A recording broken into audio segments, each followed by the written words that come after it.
안녕하세요. 책안뜰입니다. 이번 영상에서는 이덕화 작가님의 미모사 공주를 들려드리겠습니다. 미모사 공주 이덕화. 영희 휴가를 다녀와 제일 먼저 확인한 것은 신경초라고 불리는 미모사 화분이었다. 휴가를 떠나기 전에 도우미 아줌마에게 특별히 신경초에 신경 쓸 것을 몇 번이나 당부하고 떠났었다. 휴가 중에도 문득문득 신경초의 안녕이 염려되었었다. 아니나 다를까 신경초는 이미 잎뿐만 아니라 가지까지 말라 있었다. 잎만 말라 있을 때는 물을 며칠 주면 또 새싹이 금방 돋아나곤 한다.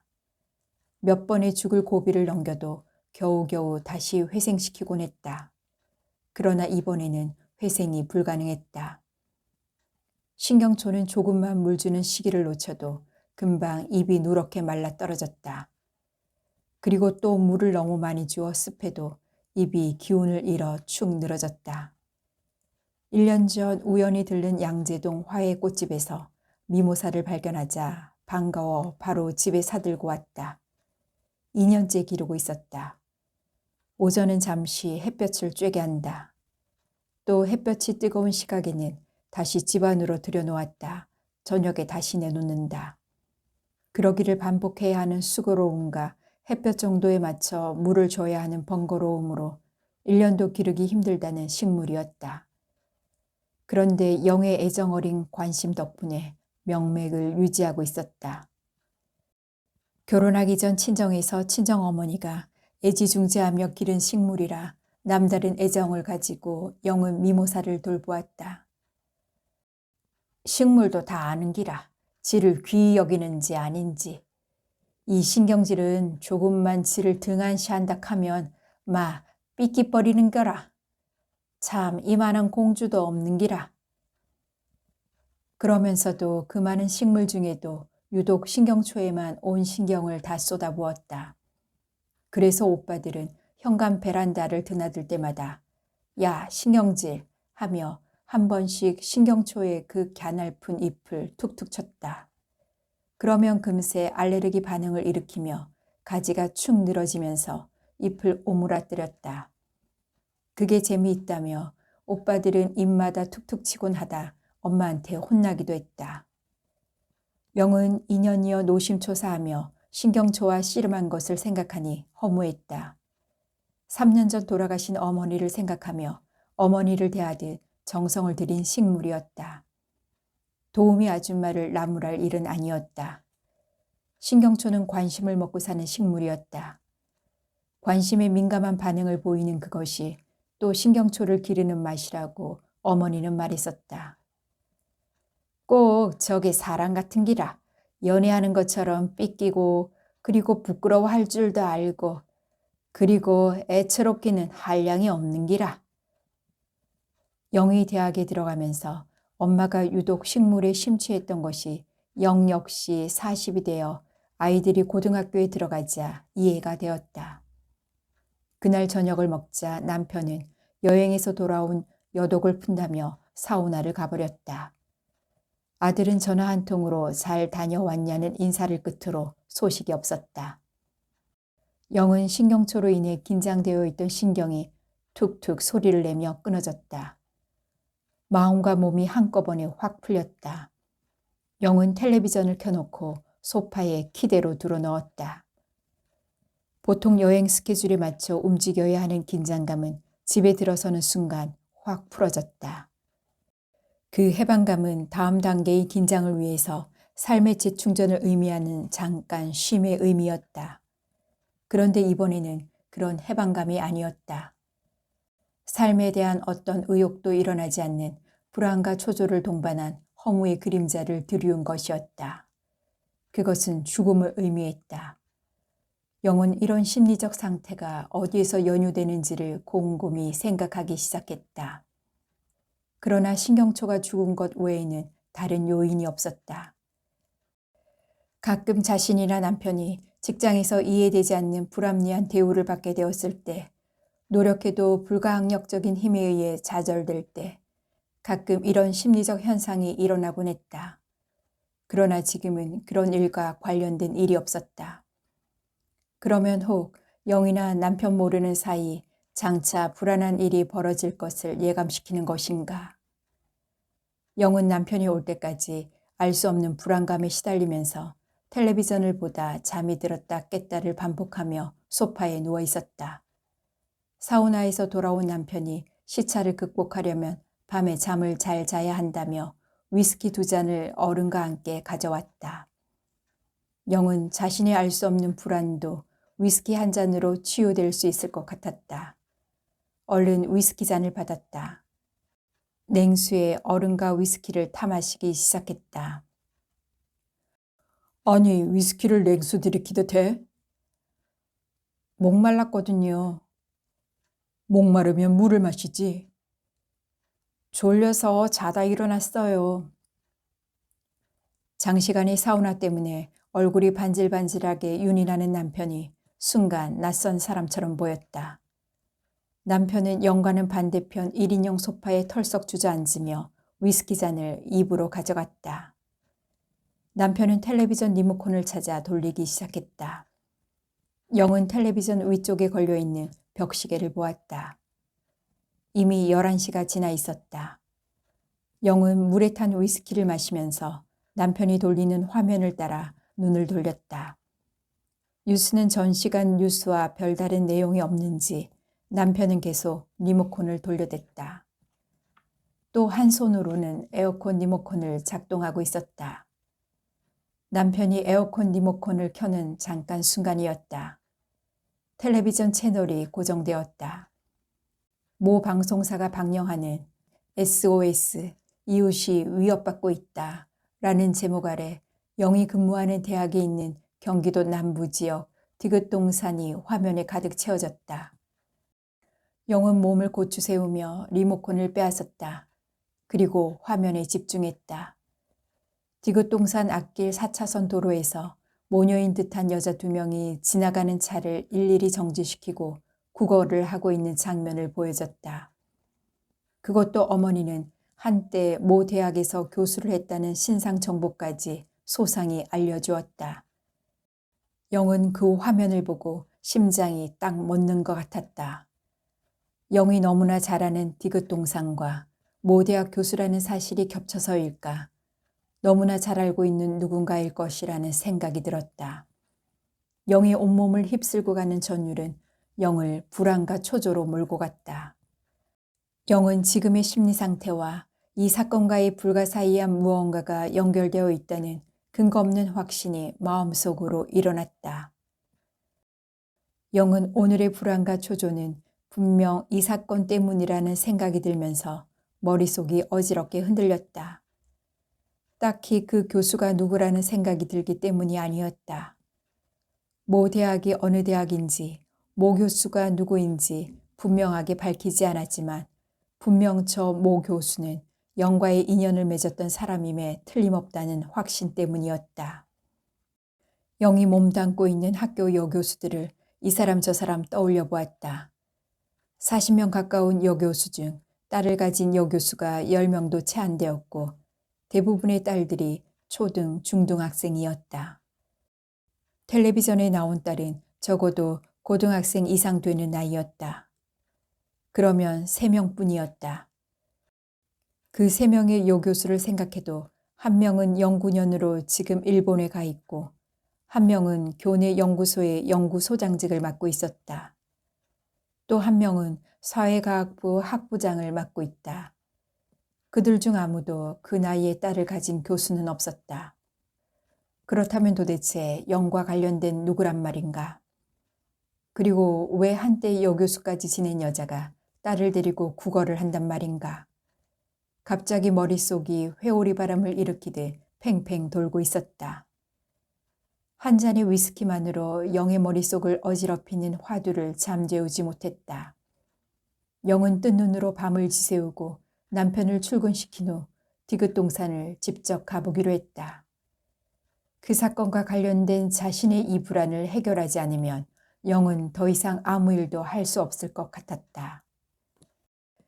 영이 부동산 중개소가 질비하게 늘어서 있는 디귿동산 입구에 도착한 것은 오전 11시경이었다. 몇 군데 부동산 중개소를 들렸지만 똑같은 말만 반복했다. 방송 사실을 알고 있고 자신들도 그 모녀를 몇 번 만났지만 주소를 정확히는 모른다는 것이었다. 그리고 신상에 대해서도 구체적으로 아는 사람이 별로 없었다. 그냥 소문으로만 한때 어느 대학 교수였다는 소문을 들었다는 것이었다. 영을 상대하고 싶지 않다는 역력한 표정을 노골적으로 드러냈다. 영은 황당했다. 방송을 탈 정도면 그 동네, 특히 부동산 중개소에서는 훤히 알고 있을 것이라는 영의 기대는 어긋났다. 영은 어제 저녁 심리적 초조함에 더위까지 겹쳐 잠을 제대로 못 잤다. 아침도 우유 한 잔으로 대신했다. 늦더위의 기승에 허기까지 겹친 기진맥진한 상태였다. 가는 데마다 부동산 중개소 사람들의 시큰둥한 반응은 간신히 버티고 있는 기운까지 뺏어갔다. 그러나 포기할 수는 없었다. 6번째 중개소를 거쳐 황금부동산이라는 간판이 붙은 곳을 들어갔다. 중년의 미모의 여자가 손님인지 알고 반갑게 인사를 했다. 그러다 영의 표정을 보고 어디가 편찮으셔요? 얼굴이 창백해요. 하며 물이라도 마시라며 정수기에서 물을 따라 주었다. 영은 고맙다고 인사를 하며 선체에 물을 한 컵 그대로 마셨다. 뭐 찾는 것 있어요? 영이 자리를 잡고 앉자 여자가 물었다. 그게 아니고요. 영은 중개소 여자의 표정을 살피며 말에 뜸을 들였다. 그러다 거부 반응이 없다 생각되어 자신의 궁금한 점을 묻기로 했다. 영은 전날 밤 텔레비전을 본 내용을 이야기하면서 그 모녀가 산다는 집을 알았으면 좋겠다고 했다. 전날 텔레비전에서는 집까지 소상히 보여졌다. 진지한 태도로 듣고 있던 여자는 일단 손님이 아니라는데 식상한 듯 시큰둥한 표정을 지으며 담담한 어조로 말했다. 알고 있기는 하지만... 여자는 아무도 없는 문 밖을 한번 쳐다보며 말했다. 그러나 영은 알고 있다는 그 말 한마디에 순간 머릿속이 불을 켠 듯 환해졌다. 영은 몸을 고추 세우며 다시 물었다. 집 주소도 알고 그 여자가 어느 대학 교수라는 것도 알아요? 그러자 여자는 갑자기 얼굴에 활기가 살아났다.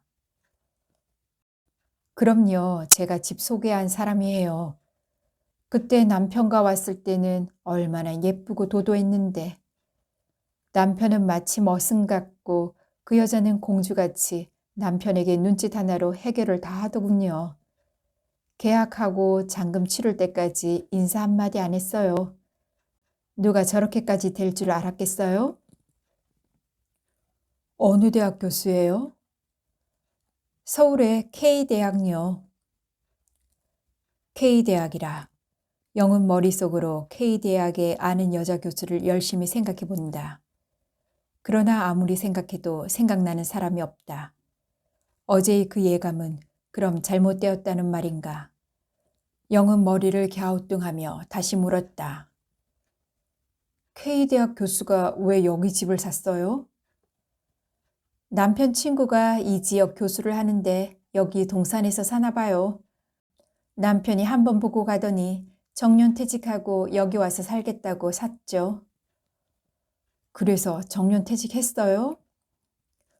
웬걸요. 남편이 바람을 피워서 이혼하고 여자하고 딸만 내려왔죠. 학교는요? 여자가 이혼한 후 제정신이 아닌데 학교에 붙어 있을 수가 있겠어요? 그 집을 가르쳐 줄 수 있어요? 지금은 안 돼요. 곧 손님 오기로 해서. 사무실을 빌 수가 없어요. 제가 이 동산을 잘 아니까 어디 근처인지 가르쳐 주면 제가 찾아갈 수 있어요. 혹 아라몬이라고 아세요? 예, 잘 알아요. 한때 저도 거기서 산 적이 있어요. 그럼 잘 되었네요. 거기서 오른쪽으로 더 내려가면 별천지라는 수제비 집이 나오고 더 내려가면 전원주택 마을이 나오는데 한 6채가량 돼요. 그중 하나예요. 거기까지 가시면 그 집은 금방 표가 나요. 그런데 또 한 가지 궁금한 게 다른 복덕방에서는 전부 모른다고 모르쇠를 하던데 그 방송 때문에 여기 부동산 협회에서 회의까지 했어요. 지금 불경기인데 그 방송 때문에 디귿동산에 부동산 찾는 사람들 발걸음 떨어질까봐 난리도 아니에요. 거기다 디귿동산 이름 안 내기로 했는데 방송에서 이름을 그대로 내어버리고 바로 다음날 이런 일로 찾아오는 사람이 반가울 리 없죠. 여자는 시원시원했다. 영은 몇 번이나 고맙다는 인사를 하며 사무실을 나왔다. 시계는 이미 1시 5분 전이었다. 그리고 보니 시장기가 있었다. 일단 별천지라는 집에 가서 수제비라도 배를 채워야겠다. 15년 전 이 지역으로 처음 발령을 받았을 때 디귿동산은 전원 생활을 꿈꾸던 영에게 꿈의 동산이었다. 상가들은 많지만 공원이 많지 않은 한국의 지역적 특성 때문에 디귿동산은 공원으로 택지 개별을 하고 저는 택지를 분양했었다. 디귿동산은 이 지역으로 직장 발령이 나는 누구든지 탐내지 않는 사람이 없었다. 영은 이제 겨우 한여름이 지났을 뿐인데 벌써 단풍이 들기 시작하는 단풍나무들을 올려다보며 곧 개학할 때가 되었구나 하는 생각이 머리를 스쳐갔다. 단풍나무가 질비하게 줄을 서 있는 도로를 뚫고 디귿동산으로 들어갔다. 입구를 지나자 스산한 풍경이 나타났다. 채 분양되지 않은 택지에 다른 주민들이 쓰다 버린 낡은 장롱, 냉장고, 책상, 찌그러진 의자, 냄비, 양재기, 침대 매트 등 온갖 가구들이 산더미를 이루고 있었다. 또 웃자라버린 나무들의 뒤엉킴이 마치 여자들이 싸우느라 뒤엉킨 머리채 같았다. 또 제멋대로 자리 잡은 모텔과 음식점은 디동산을 해치는 또 하나의 주범이었다. 처음 재벌 회사에서 꿈을 가지고 분양했을 때는 이런 그림이 아니었을 것이다. 그러나 분양 30년이 지난 이 시점에는 처음 기획과는 전혀 다른 그림이 그려져 있었다. 별천지라는 수제비집 역시 그런 꿈을 안고 전원주택을 지었다.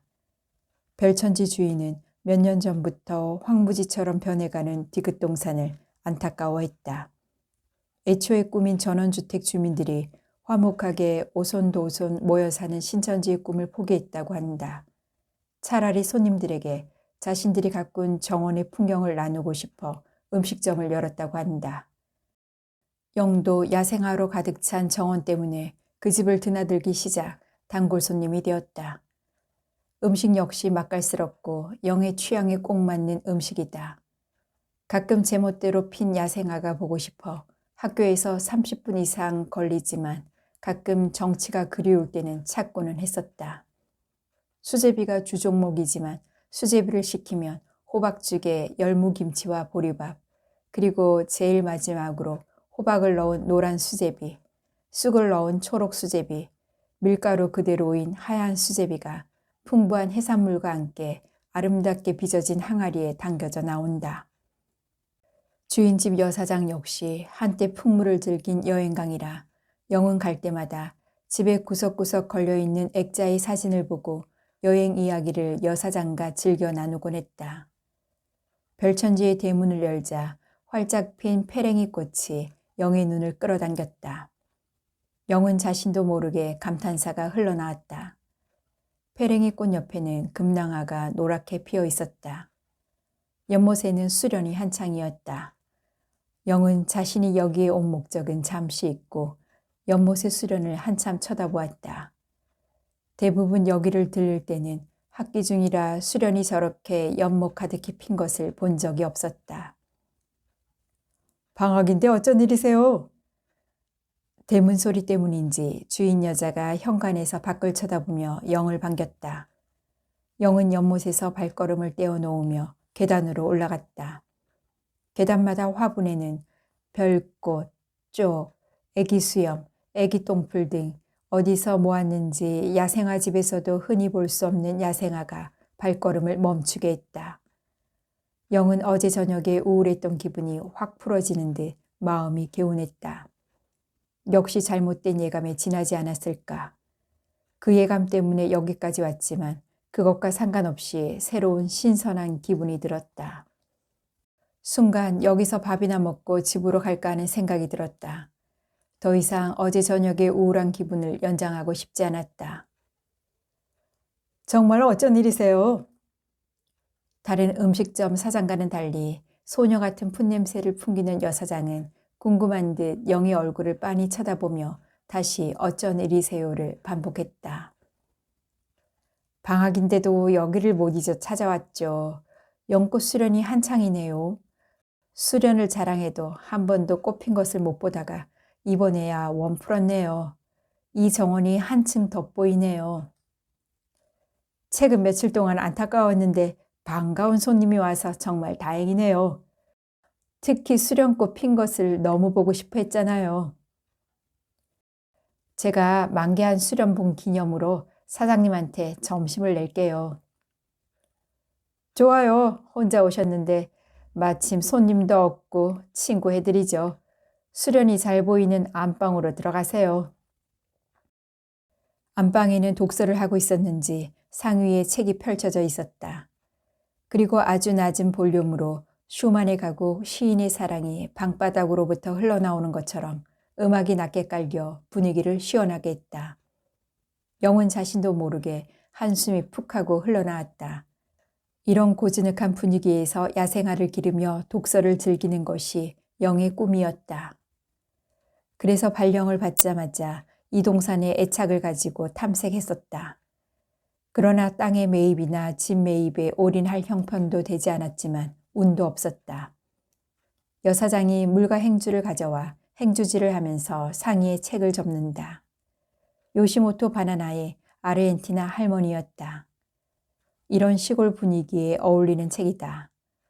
영은 다시 한번 여사장의 얼굴을 쳐다보았다. 좋아 보여요. 이상적인 꿈을 그대로 실현하고 계시는 것을 보면요. 처음 이 집을 지어놓고 남편이 떠나자 그렇게 처량하고 외로워서 갈등을 많이 했어요. 그런데 이 음식점을 내고 오는 사람마다 부러워해서 제가 다른 사람 대신 꿈을 실현해주는 사람으로 생각하고 살죠. 영 교수처럼 부러워하고 능력이 있으면서도 부러워만 할 뿐 실천을 못하는 사람이 많아요. 그러니까 부럽죠. 이런 생활을 할 수 있다는 것이 꿈만으로 안 되는 것이 경제적 문제가 우선 해결되어야 하고 가족이 동의를 해야 하고 또 자녀 교육 문제가 해결되어야 하고 자신이 가진 다른 욕망을 버려야 하고 등등 쉽지 않죠.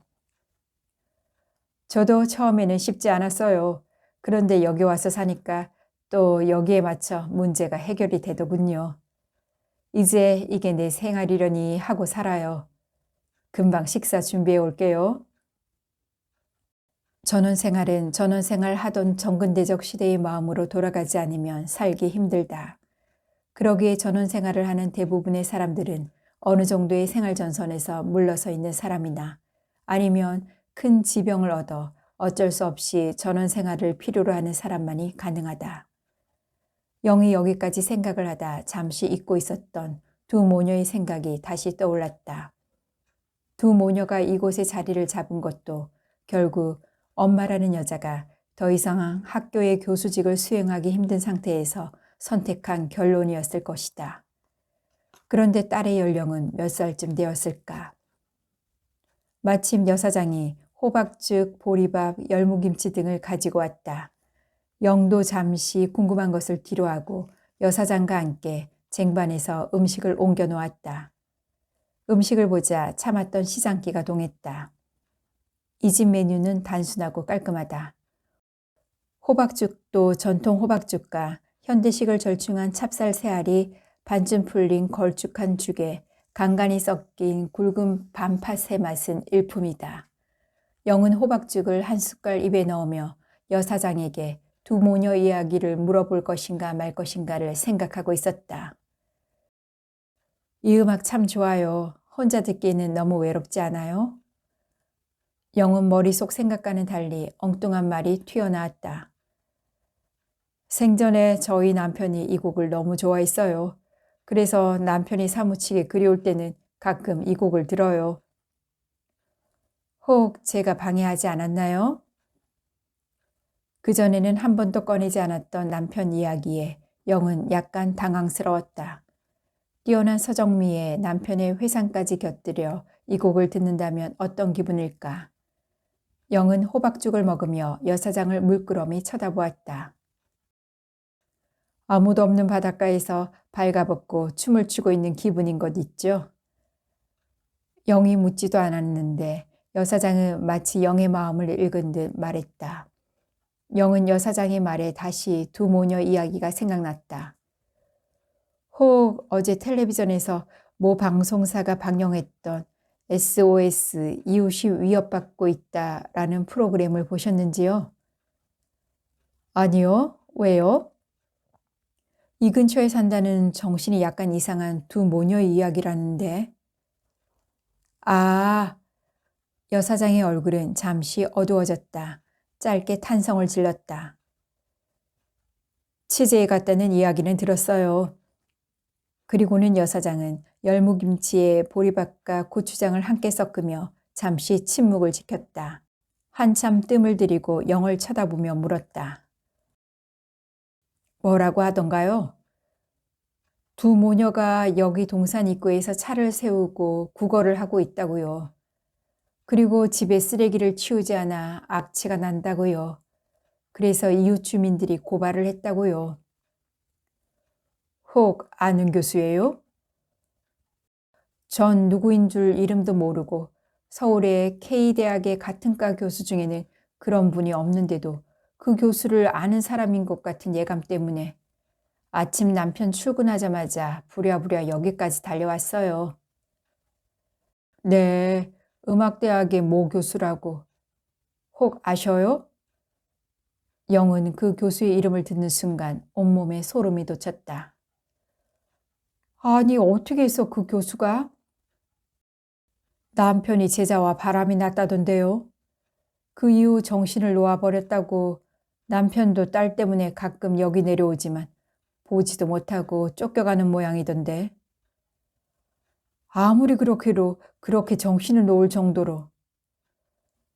원래 심한 우울증이 있는 여자라더군요. 그런 사람들은 자신의 마음대로 세상이 잘 돌아갈 때는 문제가 되지 않다. 자신에게 문제가 발생하면 수습할 수 없을 정도로 자신을 자학하는 경향이 있다던데요. 저도 처음에는 남편이 바람핀 정도로 저렇게 망가질 수 있냐 하고 여성으로서 무척 비판스럽기도 하고 안타까워 여러 채널을 통해 알아봤어요. 영은 자신의 영국에서의 생활이 아찔한 순간이었음을 생각하자 온몸에 소름이 끼쳤다. 영은 갑자기 7년 전 영국에서의 생활이 파노라마처럼 떠올랐다. 영이 영구년을 중3 되는 아들과 함께 영국에서 보내기로 하고 영국에 도착한 것은 2월 중순이었다. 날씨는 뼛속까지 추웠고 하늘은 언제나 구름에 쌓여 웅크려 있었다. 비가 내렸다. 바람이 세차게 불었다 하는 어수선한 정신을 차릴 수 없는 날씨였다. 마음이 스산스럽기 그지없었다. 애초에 아들을 위해서는 한국 사람이 많이 없는 북쪽 기숙사가 있는 학교를 정했다. 그리고 자신을 위해 런던에서의 비싼 하숙을 생각한 것은 언어 때문이었다. 영국 가정에 머물면서 자연스러운 회화를 익히려는 목적이었다. 영국 부동산 중개소를 통해 소개받은 하숙집은 꽤 괜찮은 가정이라 생각했다. 5세 된 딸이 있는 건축 감리사를 하는 40대 여성으로 독서와 산책을 즐기는 여성으로 소개되었었다. 영이 바라던 이상의 하숙이었다. 그런데 공항에서 하숙에 도착했을 때 영의 짐을 엘리베이터에 옮기기 위해 내려온 사람은 흑인 남자였다.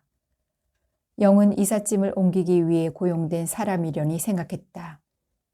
그런데 나중에 주인 여자를 통해 들은 것은 과거의 남편이었다는 것이다.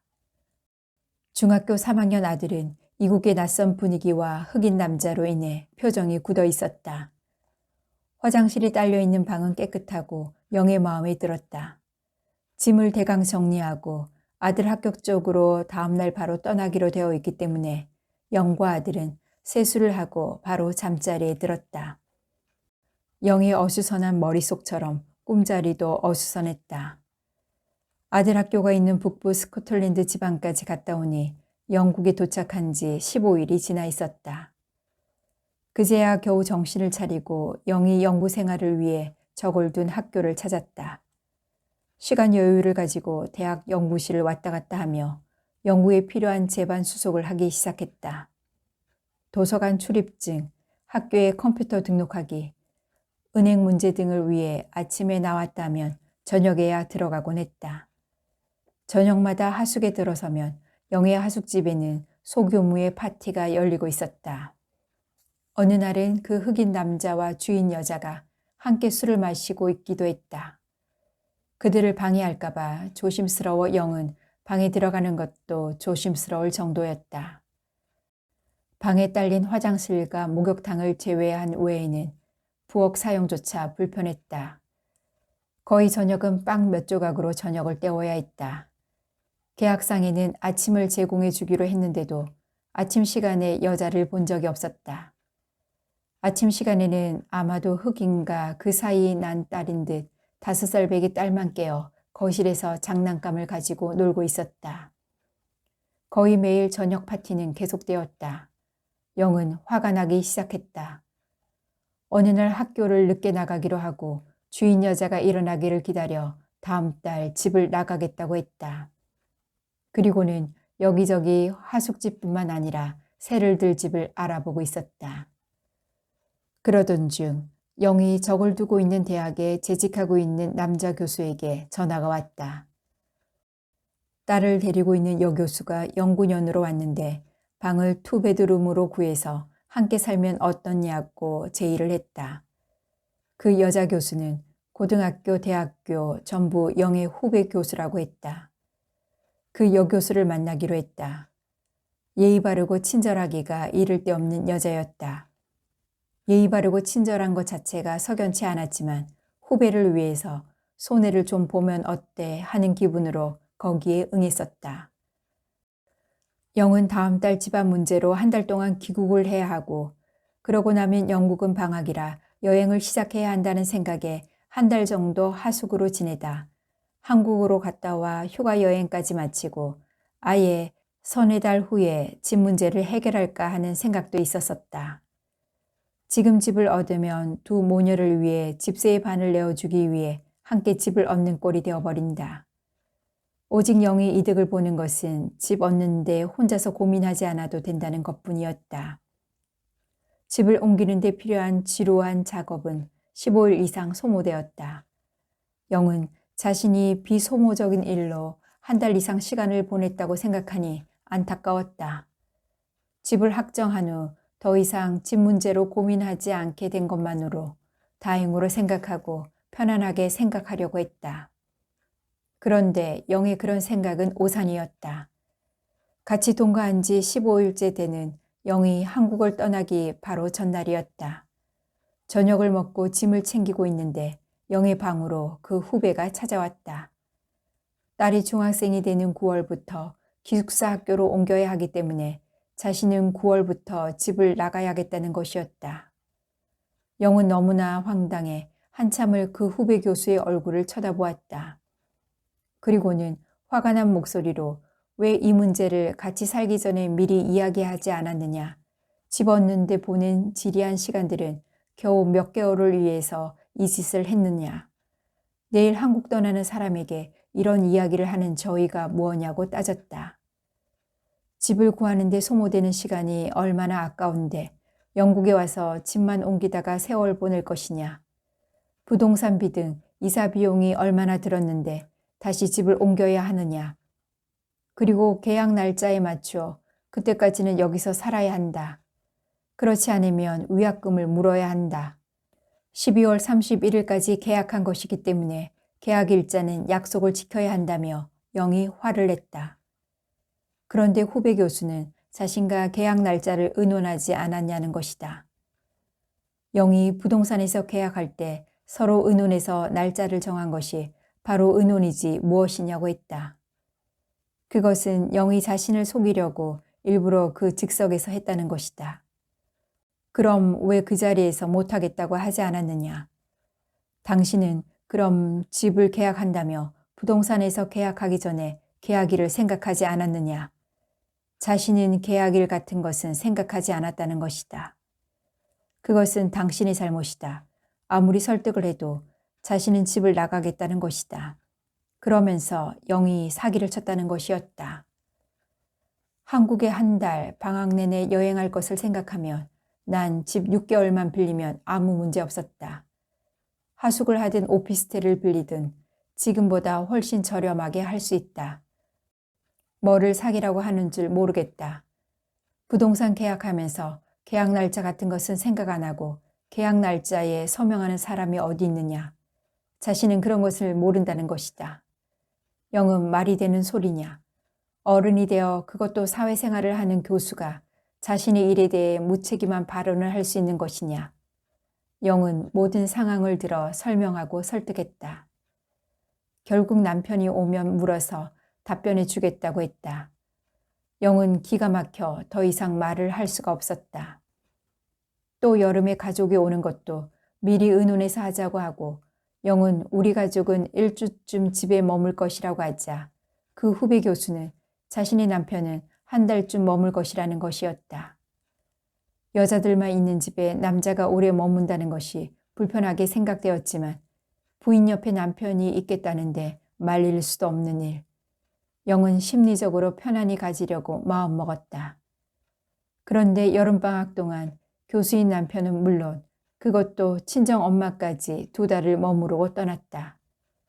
영이 오히려 불편해 계속 여행 스케줄을 짜서 집을 비워주어야만 했다. 그 남편은 그래도 미안한 마음을 가지고 영과 술자리를 가져서라도 표시하려고 했다.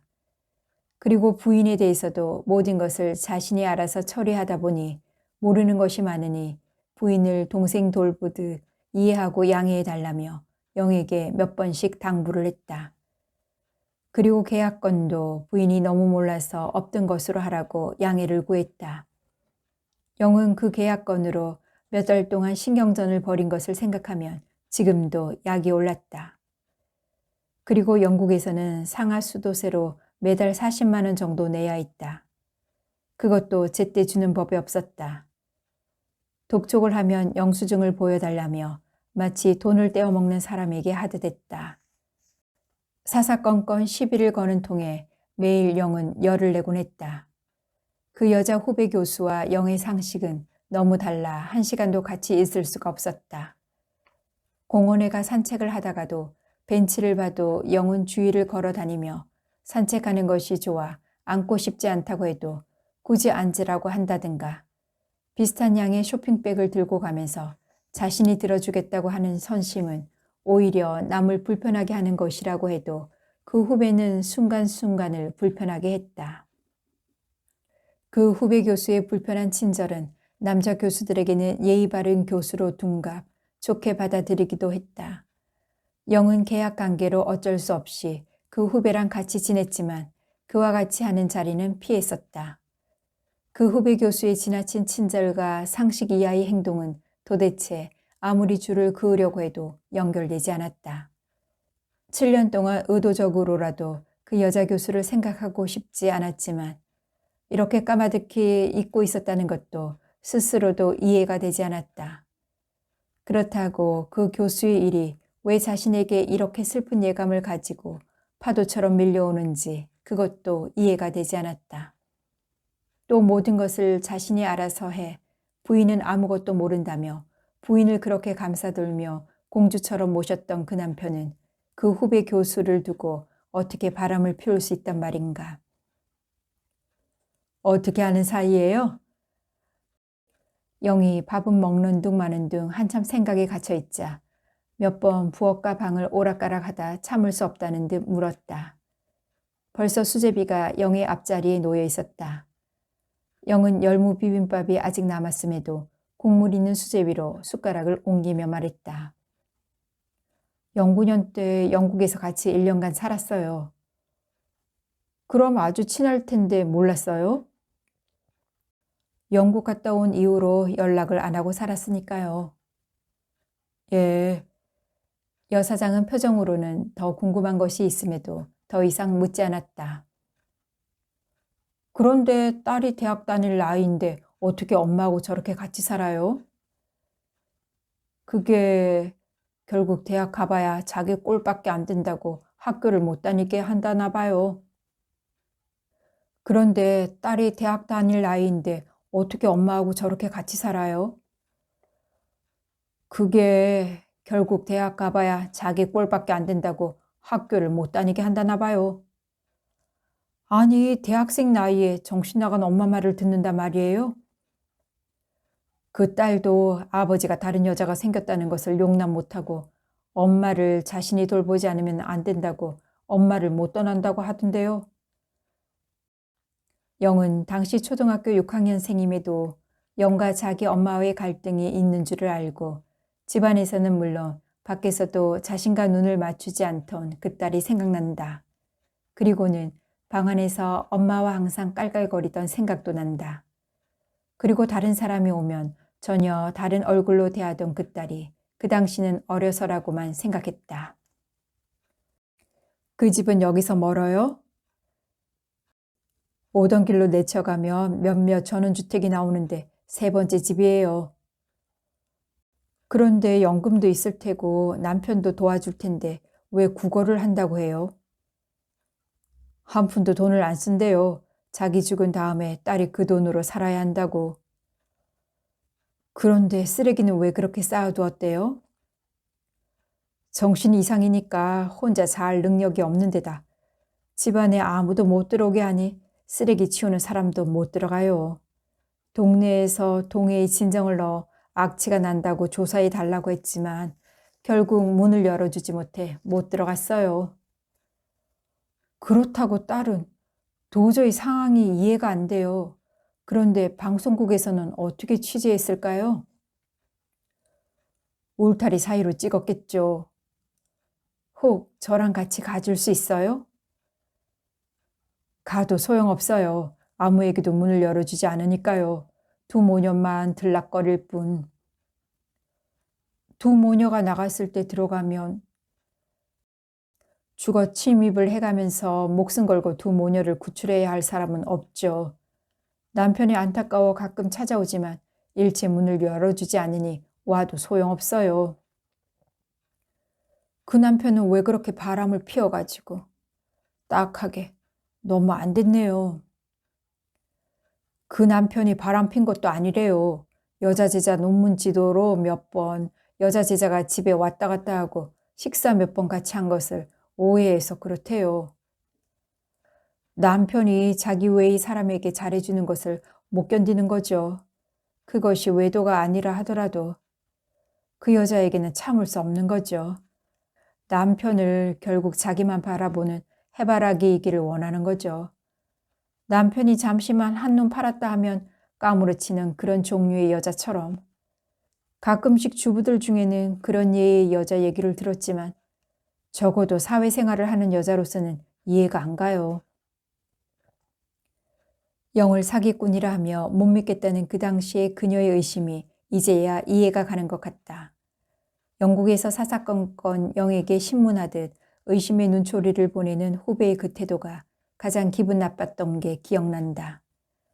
영은 그 사장의 이야기를 듣다 보니 영국에서의 그녀와의 갈등 관계를 가진 것도 결국 영을 믿지 못하기 때문이었다. 그래서 한때 영을 못 믿게 한 것은 영의 신뢰를 못 준 것으로 반성하고 자성하면서 자신의 행동 하나하나를 점검하기도 했었다. 그렇게 남편만을 의지처로 생각하고 자신은 아무것도 모른다는 그녀의 이야기가 그때는 이해가 안 되었다. 직장 생활하는 여자의 너무 상식 밖의 행동에 화가 났었다.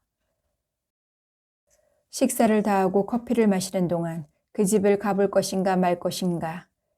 그리고 어젯밤 왜 그토록 허무의 그림자를 풍기고 슬픈 예감으로 이 사건이 자신의 전신을 흔들었을까를 곰곰이 생각했다. 그 여자에게 자신이 전혀 도움을 줄 수 없다는 것은 확실해졌다. 그렇다면 이 여자는 나의 분신이란 말인가? 영은 고개를 절레절레 흔들었다. 그렇게 자신이 조금이라도 손해본다고 생각하면 집요하게 영을 못살게 굴던 생각에 지금도 가슴이 떨려왔다.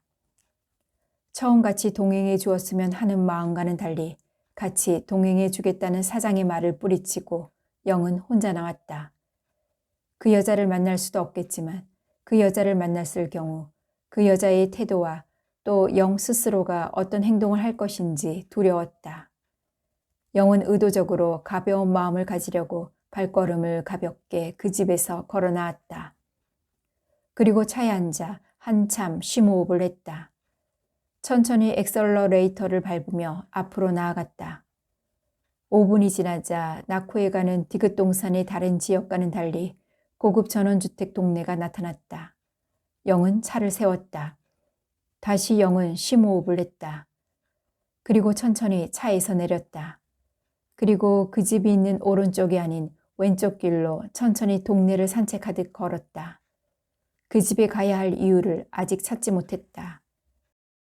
잠시 발을 몇 발자국 옮기기도 전에 와 하는 함성과 일대 소란이 난 듯한 왁자한 소리가 났다. 영은 걷던 걸음걸이를 잠시 멈췄다. 그러자 그 소리는 더욱더 커지기 시작했다. 그러면서 툭툭하며 무언가 부딪히는 소리와 함께 일어났다. 영은 반대 방향으로 몸을 돌려 달리기 시작했다. 그 여자 집 앞 가까이 가자 알 수 없는 악취가 풍겨나왔다. 영은 또다시 알 수 없는 소름이 온몸에 돋아났다. 어린아이, 여자들, 청년들, 나이든 장년들 할 것 없이 몰려와.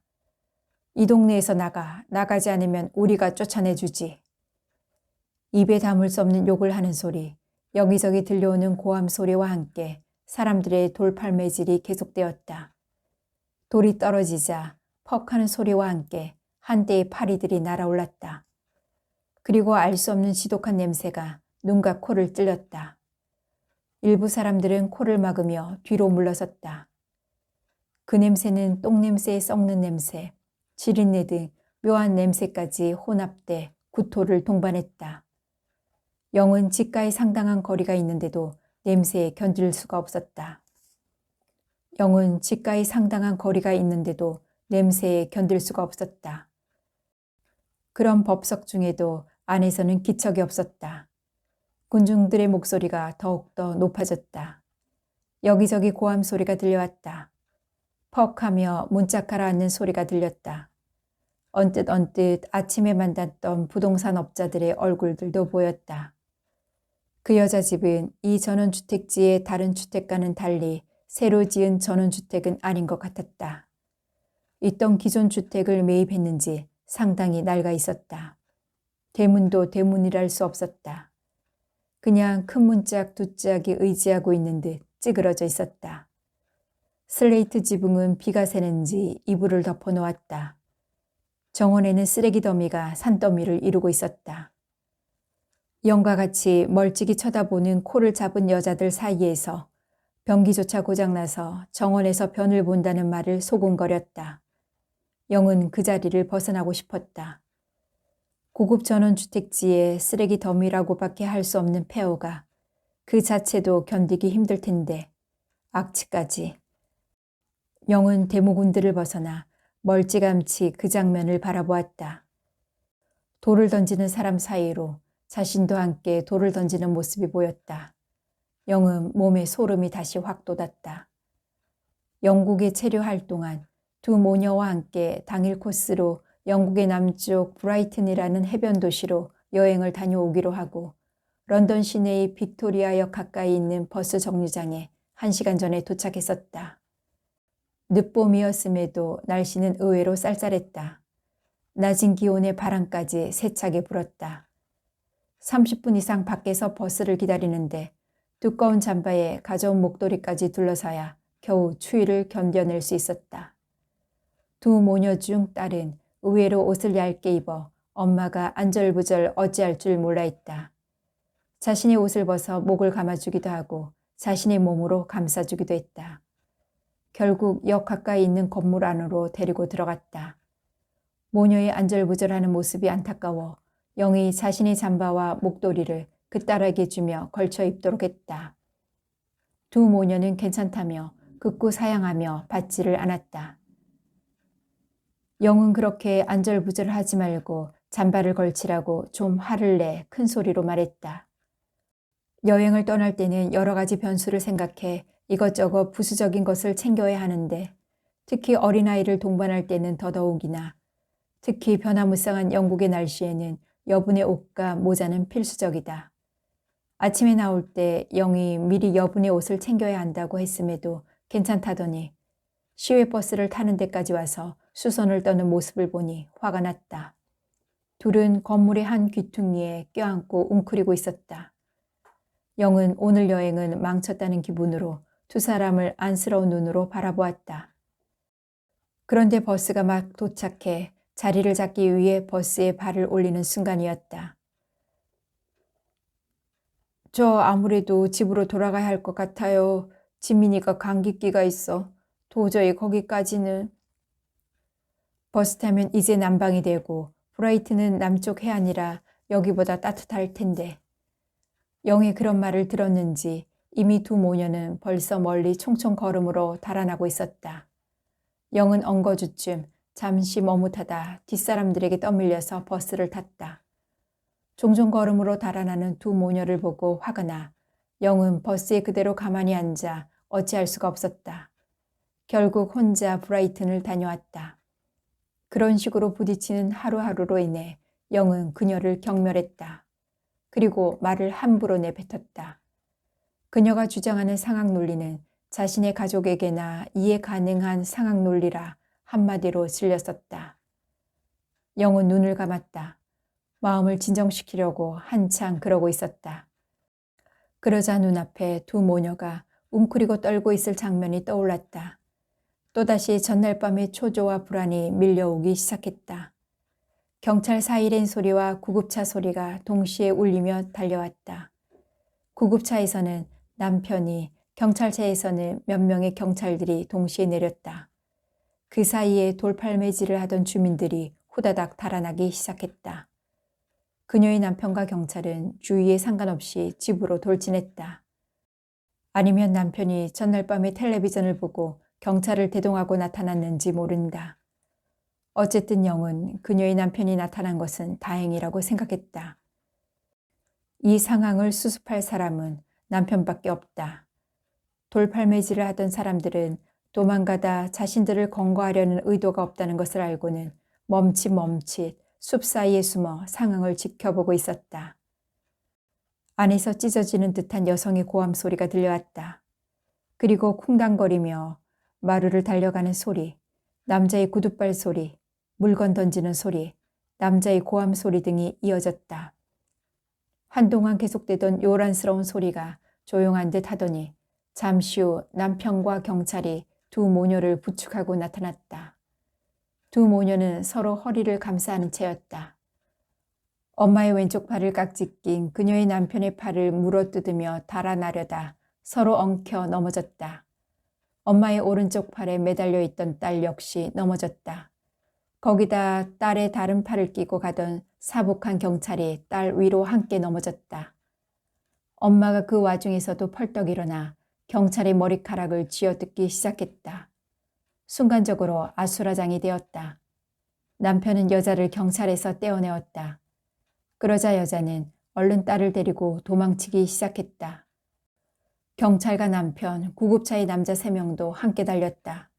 그녀들은 얼마 못 가서 경찰과 남편에게 붙들렸다.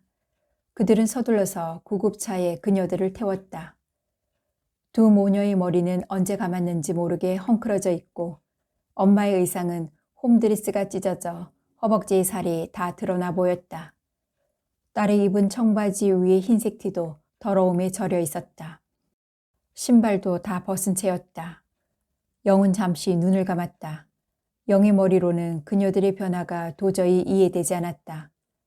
엄마가 그렇다 치더라도 대학생인 딸까지 부축을 받아 구급차로 향하면서 그녀가 영이 숨어있는 오동나무의 뒤를 흘낏 눈길을 돌린다고 느끼는 순간 영의 가슴은 더욱더 가파르게 뛰었다. 경찰차와 구급차가 서둘러 떠난 뒤 1분이나 지났을까.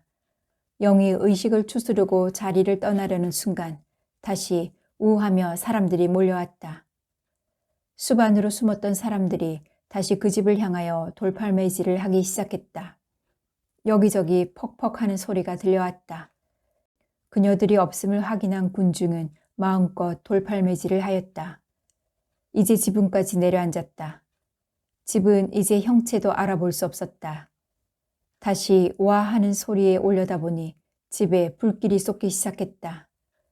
군중들은 단단히 화가 났다. 영은 다시 가슴이 울렁거리기 시작했다. 영은 더 이상 그 자리에 있을 수가 없었다. 영은 양재 화해 마을로 가서 미모사를 다시 사야겠다고 생각했다.